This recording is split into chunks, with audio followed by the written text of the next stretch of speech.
Comment bien choisir son alimentation en randonnée? Bonjour les randonneurs, bonjour et bienvenue sur cette nouvelle vidéo. C'est la question à laquelle nous allons répondre ensemble aujourd'hui parce que concrètement, pour nous randonneurs, qu'est-ce que ça veut dire? Quand on part marcher en randonnée, surtout avec un sac, surtout en montagne, on va dépenser une certaine quantité d'énergie, 2, 3, 4, 5 000 kilocalories par jour. Ça dépend de quelle façon on y va sur les sentiers. Donc il va falloir manger suffisamment d'énergie pour pouvoir encaisser ces journées de marche. Par contre, cette énergie, cette nourriture, toute cette alimentation qu'on va emporter avec nous, elle pèse lourd. Or les randonneurs, on ne veut pas porter lourd, nous on veut rester léger. Donc la grande question qui se cache derrière, comment bien choisir son alimentation pour partir en randonnée, eh bien c'est quelque part le ratio poids d'un côté, énergie de l'autre, qu'il va bien falloir faire attention pour son alimentation. Mais c'est pas tout. Si c'était aussi simple que ça se saurait, et ce serait un petit peu trop facile. Parce que l'alimentation, tous les aliments ne se valent pas. Les aliments ont des valeurs nutritionnelles différentes, les aliments sont composés de macronutriments différents, glucides, lipides, protides. Tous les glucides ne se valent pas, ils ont des vitesses d'absorption, un index glycémique différent.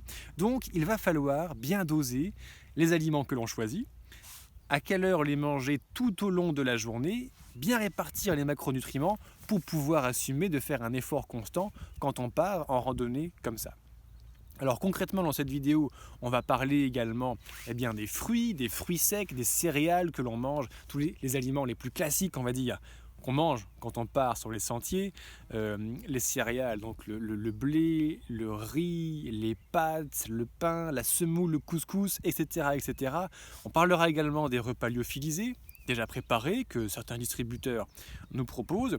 On va parler des barres énergétiques, des graines, toutes les graines oléagineuses, noix, noisettes, amandes, macadamia, pécan, cajou, etc., etc., qui ont beaucoup d'avantages, en gros d'être du gras solide, donc bien transportable. Bien manger en randonnée, une bonne alimentation en randonnée, c'est extrêmement important pour pouvoir encaisser les journées de marche, mais ce n'est pas suffisant, il va falloir également bien s'hydrater. Donc quelle quantité d'eau boire tous les jours? On répondra également à cette question. Et enfin, pour ceux qui partent marcher, je vous ferai part de mes astuces de spécialiste de randonnée au long cours, puisque je suis parti marcher 2 fois 6 mois, 5000 km. Quand on part marcher plusieurs semaines, plusieurs mois, l'effort va durer vraiment longtemps. Dans le temps, il va falloir gérer ça, il va falloir faire attention à la dose d'énergie qu'on dépense, pas se cramer. Un pèlerinage, ce n'est pas un sprint de 100 mètres, c'est un marathon. Et également bien gérer les micronutriments. Quand on part à la journée, c'est pas grave, on a un stock de micronutriments en nous. Mais quand on part à la longue, comment faire pour ne pas se dénutrir, se déminéraliser? C'est ce qu'on va voir dans la suite de cette vidéo. L'alimentation en randonnée, vous me la réclamez depuis 2020. À l'époque, sur mes réseaux sociaux, j'avais publié une vidéo qui s'appelait « Que manger en randonnée ». Vous avez été presque 1 millier à télécharger le simulateur de kilocalories version 1.0 que j'ai mis à votre disposition. Le simulateur version 2.0 arrive avec toute une base de données de dizaines d'aliments les plus courants avec toutes leurs valeurs nutritionnelles à l'intérieur, un e-book et tout ça, c'est dans la formation Alimentation en randonnée qui va sortir le 27 mars, aujourd'hui, pour fêter le lancement de cette formation qui était attendue depuis longtemps. Un code promo, je vous offre 20%. Vous verrez tout le détail en description de cette vidéo. Au programme de cette formation vidéo, nous allons avoir tout d'abord une introduction pour présenter les enjeux d'une bonne alimentation, que ce soit dans la randonnée d'ailleurs, ou bien dans la vie de tous les jours. Et pour ce faire, concrètement, on va reprendre en détail les fondamentaux. Les dépenses énergétiques, qu'est-ce que cela représente concrètement? C'est l'addition de 3 choses. Le MB, le métabolisme de base, les efforts que l'on va faire, on y revient en détail dans un instant, et la thermorégulation. Alors, le métabolisme de base, le MB, c'est combien de calories dépense mon corps lorsque je suis au repos à rien faire. Alors pour cela, c'est une grande question et que les scientifiques, les chercheurs essayent de chiffrer depuis des décennies maintenant, à travers 3 équations différentes dans le simulateur de kilocalories qui sera disponible au téléchargement à l'intérieur du programme. En fonction de votre taille, de votre poids, de votre âge, nous déterminerons ensemble quel est votre métabolisme de base. Ensuite, les efforts. Alors, dans cette formation sur l'alimentation à la randonnée, on va se focaliser sur les efforts. et j'ai créé un simulateur de kilocalories en fonction des efforts liés spécifiquement à la randonnée. Alors, ce n'est pas facile parce qu'il y a beaucoup de sources différentes, beaucoup de chiffres différents. J'ai fait la synthèse de tout ce que l'on peut trouver pour pouvoir faire ce simulateur qui vous dira, en fonction à nouveau de votre poids, votre âge, votre taille et des kilomètres que vous avez marché dans la journée, et du poids de votre sac dans le dos et de la somme de dénivelé éventuellement positif et négatif que vous avez fait dans la journée, qui pourra vous sortir un chiffrage approximatif du nombre de calories que vous avez dépensé. Ce qui sera très intéressant pour savoir combien de calories manger pour pouvoir encaisser la difficulté de la journée et produire l'effort tout du long de la journée. La troisième chose qu'il y a à l'intérieur des dépenses énergétiques totales, c'est bien entendu la thermorégulation. Il fait trop chaud, il fait trop froid. Le corps, en gros, il a 37,5 et soit par un processus de sudation, la sueur, soit de frisson et de thermogénèse, le corps va dépenser des calories pour pouvoir continuer à se maintenir à 37,5. Ça peut chiffrer très vite, très haut, et c'est ce que nous verrons ensemble un petit peu plus dans le détail. Globalement, ce que je mange, les calories que je mange, c'est le robinet qui coule dans la baignoire. En dessous de la baignoire, il y a un trou. Évidemment, ce trou, c'est ce que je dépense. Donc le métabolisme de base, plus les efforts, plus la thermorégulation, comme nous venons de le voir dans cette petite synthèse. Et ce qui est entre les deux, le niveau d'eau dans la baignoire, qui descend ou qui remonte, eh bien, c'est notre gras. Donc si je mange plus que ce que je dépense, je grossis, je prends du gras. Et si je me dépense plus que ce que je mange, le niveau de gras diminue, je maigris, je perds de la masse grasse. Donc ça va être important pour à nouveau la randonnée et également la vie de tous les jours, bien entendu. On parle de dépenses énergétiques, mais parlons-en un petit peu plus en détail maintenant. Les dépenses énergétiques liées à la pratique de la randonnée. Concrètement, comme on peut le voir dans les chiffres juste ici, une marche à la vitesse de 4 km/h, qui est la vitesse moyenne de marche des randonneurs, qui ont d'ailleurs un tout petit peu tendance à marcher trop vite. À 4 km/h, 1 km, ça me fait dépenser en gros 58 kilocalories. Avec un sac de 15 kg dans le dos, on monte à 88 kilocalories. Et en montagne, avec un sac de 15 kg dans le dos, on arrive à 125 kilocalories. Ce qui fait que lorsque j'ai marché les 15 km dans ma journée de marche, en vérité, j'ai dépensé 900, 1300 ou 1900 kilocalories d'effort. Si on marche 20, 25, 30, 35 ou 40 km, vous avez le tableau d'équivalence de dépenses énergétiques. Et on peut voir que une grosse journée de marche, avec un sac lourd en autonomie complète typiquement, et en montagne, on peut monter assez rapidement à 3, 4, 5 000 kilocalories par jour. Ce qui est assez important. Alors, on va ensuite parler, dans une seconde vidéo, des macronutriments. Qu'est-ce que c'est que les macronutriments ? Les 3 macronutriments sont les protéines, les glucides et les lipides. Et pour faire une métaphore que tout le monde comprend, simplement, on va dire qu'en gros, les protéines, ce sont les petites pièces qui permettent de faire le moteur de notre corps. C'est ce qui nous permet de bouger, de marcher, de porter notre sac, etc. Ensuite, les glucides, c'est le carburant. Le moteur, il faut mettre de l'essence dedans, sinon il n'avance pas. Ce carburant, le corps est prévu pour fonctionner notamment aux glucides, au sucre. Donc on a un réservoir comme une voiture de glucides, ça s'appelle le glycogène, il est stocké dans le foie, il est stocké partout dans les muscles et on en a une certaine réserve. Puis nous avons d'autres réserves, une citerne on va dire, c'est les lipides, le gras concrètement. Le gras c'est de l'énergie pure que nous avons stockée dans notre corps pour le dépenser quand il y en a besoin.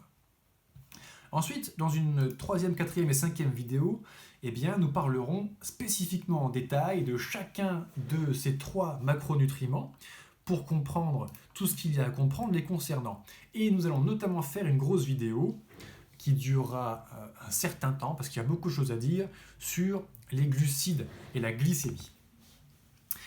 Le taux de glycémie normal, c'est-à-dire le nombre de grammes de sucre par litre de sang, doit se situer entre 0,8 et 1,4. Lorsqu'on est en dessous, c'est l'hypoglycémie, on est fatigué, on a une sensation de fatigue, et ça c'est pas bon dans le cadre de la randonnée, parce que c'est plus difficile de marcher les kilomètres, et c'est là qu'on se blesse le plus. Et quand on est trop haut, on est en hyperglycémie. Alors, on verra ensemble dans le programme Pourquoi est-ce que c'est bien ni l'un ni l'autre? Pourquoi est-ce que ça flingue le pancréas? Et pourquoi ça génère les maladies de civilisation que nous connaissons actuellement en Occident? Et on va s'intéresser dans cette petite synthèse plus rapidement à l'impact que ça a, on va dire, la glycémie sur la pratique de la randonnée. L'idéal, ce serait d'avoir toujours suffisamment de sucre dans le sang pour se sentir en forme. Pas trop, pas besoin d'être en excès, mais jamais en hypoglycémie non plus, pour ne pas avoir cette fatigue sur le sentier et ce risque de se blesser. Les blessures, typiquement, c'est quand ça se produit la majorité du temps quand on est en hypoglycémie, en déshydratation, on en reparlera à la fin du programme également, et qu'il y a un facteur stress qui arrive, comme un orage, une petite panique, une petite peur, et là, la somme de tous ces petits facteurs au rouge font généralement la blessure. Revenons-en au sucre.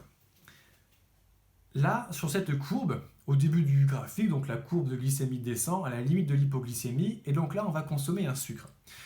Un sucre rapide ou un sucre lent. Alors, ce qu'on appelle un sucre à IG élevé, c'est un sucre rapide, c'est la courbe orange que l'on voit juste ici. Dans cette courbe orange, on voit que ça remonte d'un coup, on arrive en hyperglycémie, et la courbe rechute rapidement, et on a plus de risque de retomber en hypoglycémie si on consomme du sucre rapide. A l'inverse, en consommant du sucre lent, donc des sucres à IG, à index glycémique bas, on en reparlera en détail, eh bien, on va avoir la montée glycémique qui va être beaucoup plus lente, mais qui va tenir beaucoup plus longtemps et redescendre plus lentement. Par conséquent, dans les aliments concrètement qu'on va choisir, dont on parlera après, pour partir faire sa randonnée, je vous inviterai plutôt à miser sur les sucres lents à IG bas, avec pourquoi pas, en cas de petit coup de mou, un sucre à IG rapide. Ensuite, une fois que nous aurons vu ces trois vidéos spécifiques sur les macronutriments, on parlera des fibres, les fibres alimentaires, dont on ne parle que très peu, et c'est bien dommage, parce que les fibres, en fait, sont une partie de la solution de beaucoup de problèmes alimentaires et énergétiques. En plus de cela, toutes les fibres, solubles et insolubles, ont un point commun. Par contre, leurs effets secondaires sont absolument contraires, contradictoires, complètement différents. Donc, bien savoir ce à quoi elles servent dans notre bol alimentaire, pour bien les choisir, ce sera une étape importante qui fera l'objet d'une vidéo entière dans notre formation. 7e vidéo, nous parlerons de la gestion des repas. Maintenant qu'on a acquis toute la théorie nécessaire, on va voir comment la mettre en pratique sur le terrain. C'est-à-dire, quand manger des lipides, des glucides, des protéines, à quelle quantité les manger, à quel repas, combien de repas par jour, avec toujours cet objectif de garder notre glycémie à un niveau correct pour être toujours suffisamment énergisé et pouvoir produire un effort constant tout du long de la durée de la marche. Dans la 8e vidéo, nous parlerons des micronutriments et de la randonnée au long cours. Les macronutriments, les 3 macronutriments, nous apportent des kilocalories. Donc si on veut dépenser de l'énergie, il faut manger d'énergie et que ça colle, on va dire. Les micronutriments sont également extrêmement importants pour le bon fonctionnement du corps humain. Si vous partez marcher à la journée ou quelques jours, vous avez des stocks de micronutriments dans votre corps. Mais si vous partez marcher au long cours, plusieurs semaines ou plusieurs mois, alors je vous partagerai mes astuces de spécialiste du long cours pour bien gérer ces micronutriments et pas tomber en dénutrition et en déminéralisation, ce qui est le risque. De plus, on parlera également du long cours avec le niveau d'énergie que l'on peut imaginer dépenser au long cours. Concrètement, une étude du professeur Hermann Ponzer de l'Université de Caroline du Nord a chiffré la dépense énergétique en MB, en métabolisme de base, que l'on peut faire de manière régulière. Alors, les gens qui font un Ironman, en un jour, ils courent un marathon, ils pédalent 200 km et ils en nagent 4 en faisant du crawl, dépensent jusqu'à 11 métabolismes de base par jour. 11, c'est à peu près le niveau de dépense énergétique que peut atteindre le corps humain en un jour, pour un sportif de haut niveau, sans mourir. Donc sans mourir à court terme. Est-ce que ça a des répercussions à long terme? C'est une autre question, ce n'est pas le sujet de cette vidéo. Cette étude du Dr Ponzer va plus loin et regarde sur une échéance plus longue. Par exemple, les coureurs de Tour de France qui pédalent leurs 150 ou 200 bornes tous les jours pendant un mois dépensent en moyenne 4 métabolismes de base par jour. Les gens qui partent traverser l'Amérique, qui partent marcher 5000 bornes avec un sac sur le dos, dépensent en moyenne 2,5 métabolismes de base par jour. Et les femmes qui vivent une grossesse dépensent en moyenne sur 9 mois 2,5 métabolismes de base par jour. Donc il semblerait qu'au long terme, le corps peut encaisser une dépense énergétique totale de 2,5 MB et pas plus. 2,5 MB, à quoi est-ce que ça correspond pour nous les randonneurs? Concrètement, en marchant sans sac à plat, ça correspond exactement à 42 km marchés. Exactement la distance d'un marathon. Avec un sac en autonomie, disons, de 15 kg dans le dos, on peut marcher tous les jours 26 km sans puiser au-delà de ce que le corps peut produire comme effort. Et enfin, 2,5 MB, ça correspond avec un sac de 15 kg dans le dos en montagne, donc avec du dénivelé, du terrain technique qui nous fait dépenser plus d'énergie, ça correspond à 20 km par jour. Voilà ce que peut dépenser le corps humain dans la durée sans trop s'abîmer. Alors on parlera évidemment, suite à cela, à la micronutrition et à la rando au long cours. Nous parlerons dans la 9e vidéo des aliments à manger en randonnée. Donc vous aurez accès évidemment au simulateur de kilocalories, à l'intérieur duquel vous retrouvez une base de données privée de plusieurs dizaines d'aliments, les aliments les plus consommés en cas de randonnée, avec pour chacun d'entre eux l'apport énergétique, donc les kilocalories au 100 grammes, le taux de glucides, de lipides, de protéines, afin de pouvoir doser la répartition des macronutriments et la répartition énergétique tout du long de la journée. Vous verrez ça un petit peu plus en détail dans le simulateur une fois que vous l'aurez téléchargé.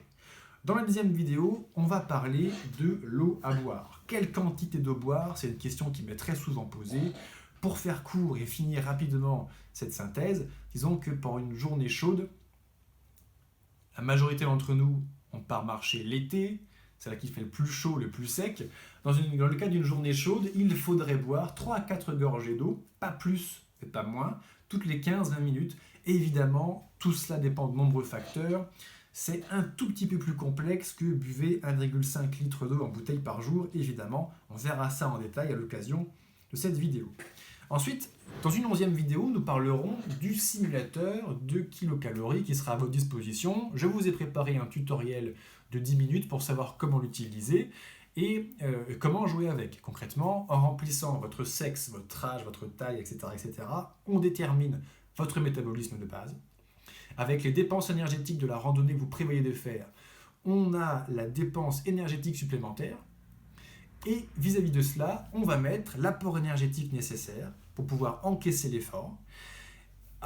Si vous souhaitez perdre du poids par la pratique de la randonnée, ce qui est d'ailleurs une excellente idée, je vous félicite, vous verrez combien de poids vous pouvez perdre en pratiquant la randonnée. Et on verra ensemble la base de données privée donc, de tous ces aliments. Enfin, dans la 12e et dernière vidéo, eh bien, nous parlerons ensemble, on fera une piqûre de rappel, on va dire une synthèse en 3 minutes des 3 heures de formation que nous aurons passées ensemble. Et ce sera une piqûre de rappel que je vous inviterai à vous injecter en intraveineuse avant de partir en rando et une fois de temps en temps pour assimiler tout l'apport énergétique, tout l'apport plutôt théorique justement, qu'il y a à l'intérieur de ces 3 heures. Vous allez voir, la formation est vraiment très dense. Tout ça, ça se passe dans le programme de formation vidéo Alimentation en randonnée, déjà disponible avec le code promo qui est à votre disposition pendant une semaine jusqu'à dimanche prochain. N'hésitez pas, tout ça se passe en cliquant sur le lien que vous retrouverez en dessous de cette publication. Alors qui suis-je finalement? Qui suis-je pour vous parler comme ça d'une bonne alimentation en randonnée? Pour ceux qui ne me connaissent pas encore, je suis David Blondeau, je suis randonneur passionné depuis toujours, je suis formateur en randonnée depuis 2017 et concrètement, j'ai marché aujourd'hui plus de 15 000 km de randonnée, de trek, la plupart du temps en solo, en autonomie. J'ai une petite spécialité dans la randonnée au long cours, c'est-à-dire qu'en 2017, je suis parti marcher 6 mois 5000 km lors de ma traversée de l'Europe, la première partie, du Portugal jusqu'à Paris.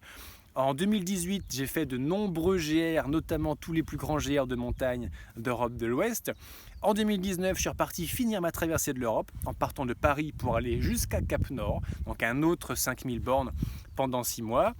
Pour ceux qui seraient intéressés de suivre cette aventure, concrètement, j'en ai fait un vlog. Je prenais ma caméra, comme aujourd'hui, je me filmais à l'époque, jour après jour, semaine après semaine de mes grandes marches. Tout ça est disponible sur ma chaîne YouTube David Blondeau. Cette formation alimentation en randonnée donne accès à 3 heures de vidéos privées réservées exclusivement aux membres du programme de formation. Ces 3 heures sont découpées en 12 vidéos différentes, thématisées, réparties de manière cohérente pour partir de la théorie jusqu'à l'application dans la pratique, avec le tutoriel à la fin pour savoir comment utiliser l'outil qui sera mis à votre disposition. Cet outil, justement, c'est le simulateur de kilocalories. À nouveau, il vous permettra, en fonction de votre situation personnelle, de savoir votre métabolisme de base et la dépense énergétique liée aux randonnées que vous prévoyez en fonction du nombre de kilomètres, le poids de votre sac, les dénivelés que vous allez parcourir. Ça, c'est la première partie. La deuxième partie représente le nombre, l'apport énergétique de la nourriture que vous allez emporter avec vous. C'est un outil pour vous aider à gérer l'intendance avant de partir sur les sentiers, pour savoir combien de calories emporter, quel poids de nourriture emporter dans votre sac, et bien gérer la répartition glucides, lipides, protides à l'intérieur de vos aliments.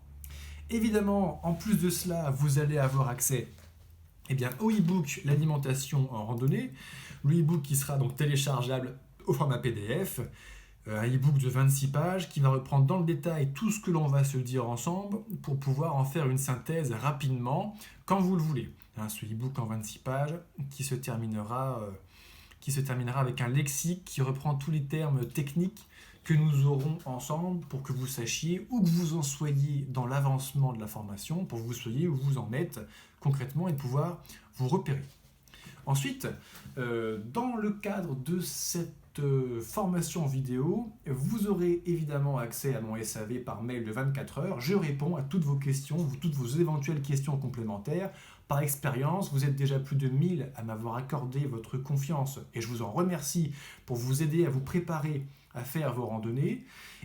J'ai assez peu finalement de SAV de questions. Pourquoi ? Il me semble que mes formations sont complètes, d'excellents rapports qualité-prix et que donc vous aurez vraiment tout le détail, tout ce qu'il faut savoir sur l'alimentation et la nutrition liées à la randonnée. De plus, la formation est garantie 100% satisfaction. Vous aurez accès à vie au programme. Et puis, vous aurez également un dossier rando dans votre boîte mail par mois pour que nous continuions à parler ensemble de randonnée et toujours vous apporter de la valeur ajoutée, du contenu lié à la pratique de la randonnée. Vos questions les plus courantes que vous me posez le plus régulièrement, et oui, l'alimentation en randonnée, après le matériel, sincèrement, ce sont les questions que vous me posez le plus, que les 20 000 membres de ma communauté de randonneurs me demandent le plus, que ce soit en public, en privé, en coaching ou dans les programmes de formation que je dispense déjà depuis quelques années, avec les principales questions. Quels aliments pour la randonnée ? C'est une excellente question. On reviendra en détail tout au long de ce programme de formation vidéo sur les aliments. Vous découvrirez exactement leur valeur nutritionnelle, leur répartition de macronutriments, etc. Et on parlera évidemment essentiellement des grands classiques, mais pas que. J'ai essayé de nombreux régimes alimentaires, de nombreux aliments, et je vous dirai ce que j'en pense au cours de cette formation. Quels fruits secs pour les randonnées ? Évidemment, les fruits secs, c'est super parce que c'est sec. Par conséquent, ça a perdu son eau. Les fruits, en gros, c'est entre 80 et 90% d'eau. Une fois qu'on les a desséchés, ça perd donc 80 à 90% de son poids, tout en gardant tous ces macronutriments et une partie, mais une partie seulement, des micronutriments. Les fruits frais seront toujours plus chargés en micronutriments que les fruits séchés, qui ont subi un process quel qu'il soit de toute façon. Alors que ce soit les bananes séchées, les figues, les baies de goji, les dattes, les pâtes de fruits, tout ça c'est très puissant en termes de macronutriments, avec des extrêmes. La pâte de fruits, on va partir sur du glucide à près de 75%, alors que la noix de macadamia par exemple, la noix de macadamia par exemple, on va partir sur du lipide à près de 75%. Donc pour bien gérer les apports en macro, on va regarder un à un tous ces aliments. Quelle nourriture ? Une autre question qu'on me pose souvent, quelle nourriture pour un trek en autonomie ? Trek, randonnée, pèlerinage, tout ça c'est un peu la même chose. Et donc pour un trek en autonomie, on va privilégier la même chose, sauf que la contrainte de poids dont on parlait au début de cette vidéo va être encore plus forte. Concrètement, quand on part sur un trek en autonomie avec 5, 10, 15, 20 jours de nourriture à porter dans le sac, ou 5, 10, 15, 20 jours de distance entre deux points de ravitaillement, évidemment, on va optimiser à 100% le rapport calories, poids des aliments. On verra cela en détail. Comment se préparer pour une randonnée? Excellente question. Dans cette vidéo, on parle de l'alimentation en randonnée, c'est extrêmement important, mais il n'y a pas que ça. Bien se préparer en randonnée, c'est se donner les moyens, donc investir son temps, ses connaissances, son argent pour se donner les moyens de passer un bon moment sur les sentiers, sans se blesser, sans réveiller de blessures, et à faire le nombre de kilomètres que l'on prétend à faire. Je connais des gens qui traversent les Pyrénées sur un GR10 en marchant 15 à 18 km par jour, très bien. J'en connais qui veulent faire leur GR20 en autonomie en 5 jours, très bien.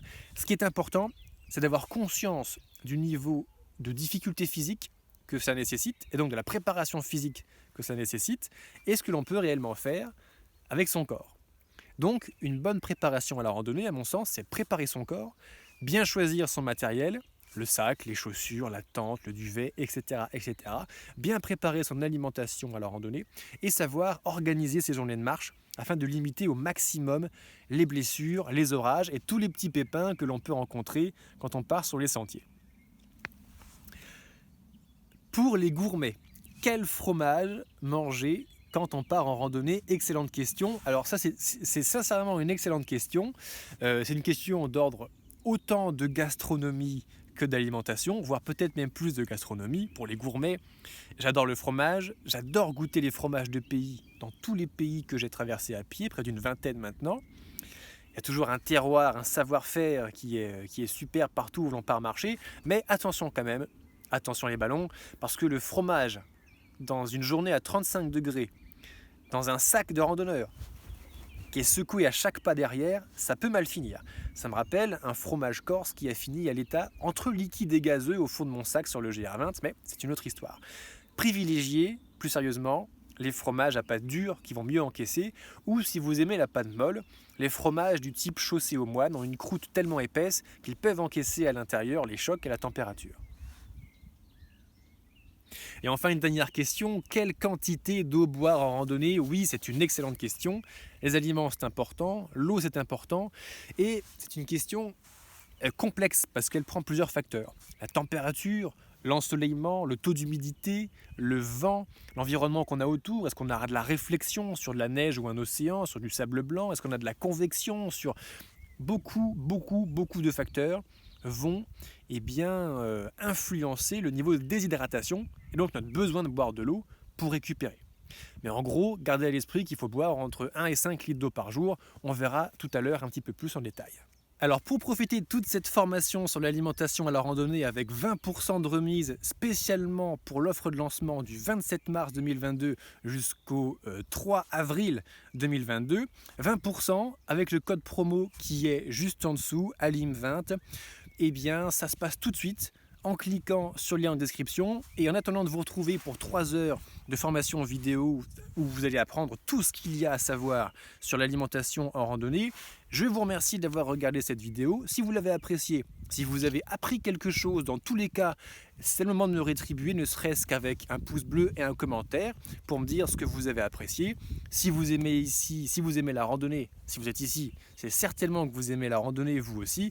N'hésitez pas à vous abonner si ce n'est pas déjà fait pour toutes les 2 semaines recevoir une vidéo ici sur les sentiers pour apprendre à bien préparer sa randonnée. Je vous remercie d'avoir regardé cette vidéo jusqu'à la fin et je vous dis à tout de suite dans le lien en description. À tout de suite.